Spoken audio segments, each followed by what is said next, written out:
How to delete price alert in JustMarkets application.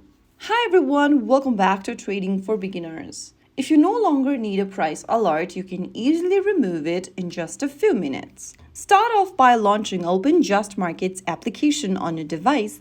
Once you're inside the Accounts tab, go to the upper right corner and you'll see a small watch icon or clock icon. Tap on it to open up all of your price alerts you've set. To delete an alert, click on the price alert and press and hold it on your Android device. On your iOS, swipe left on it and tap on delete. In the pop-up, click confirm, and that way the price alert will be deleted.